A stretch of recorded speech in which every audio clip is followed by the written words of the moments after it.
తెలియజేశాను. ఇప్పుడు మనం ఏం మాట్లాడుతున్నాం వీళ్ళందరితో అంటే ఎక్కడా కూడా ఈ సభసాక్షిగా చెప్తున్నాను, ఇది ప్రజలకు కూడా తెలియాలి, ఎక్కడా కూడా గత ప్రభుత్వం తాలూకు హెడ్ చేసిన వ్యక్తి చేశారని ఎక్కడ కూడా నేను ప్రత్యేకించి మాట్లాడాలి. నేనేం చెప్తాను, టీటీడీ పాలక మండలి బాధ్యత ఇది.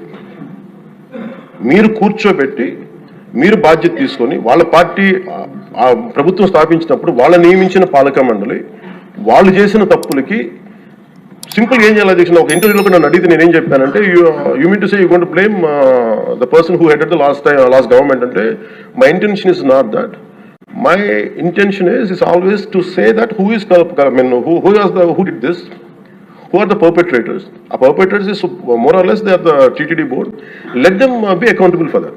ఎక్కడ కూడా నేను ఈ వ్యక్తి గురించి మేము మాట్లాడలేదు, ఎందుకంటే డైరెక్ట్గా ఇన్వాల్వ్మెంట్ ఉందని మనం చెప్పట్లేదు. అది ఎందుకంటే వాళ్ళు నియమించిన బోర్డు ఇది. కానీ వాళ్ళు ఏం చేస్తున్నారు, అక్కడ కూర్చోబెట్టి ఎక్కడా కూడా సింపుల్గా ఏం చేయాలి దీక్ష, నిజంగా నేనేం చెప్పాను ఆ ఇంటర్వ్యూలో కూడా, ఆయనే తప్పు, నాకు సంబంధం లేదు, మేము పలానా టీటీడీ బోర్డు చేసింది ఇది, ఆ టీటీడీ బోర్డు మీద మీరు నిష్పక్షపాతంగా ఒక కమిటీ వేయండి, ఆ దోషులు శిక్ష పడేలా చేయండి, వాట్ ఎవర్ దాని అవుట్కమ్ ఏముంటుందో దాన్ని బయట పెట్టండి, ఇంత సింపుల్గా తేల్చేయచ్చు. వాళ్ళు వెనకెందుకు వేసుకొస్తున్నారు నాకు ఈ రోజుకి నాకు అర్థం కాదు. ఈ రోజుకి వెనకేసుకు రావాల్సిన అవసరం లేదు. వెరీ క్లియర్ కట్ రిపోర్ట్ ఇచ్చింది. ఇందులో కంప్లీట్గా అసలు నెయ్యి లేకుండా వీళ్ళు నెయ్యి తయారు చేశారు కనుక, రసాయనాలతోటి పామ్ ఆయిల్ తోటి వీటన్నిటితో బేస్ చేసుకుని నెయ్యి లేకుండా నెయ్యి తయారు చేశారు. It's very clear cut, it's evident.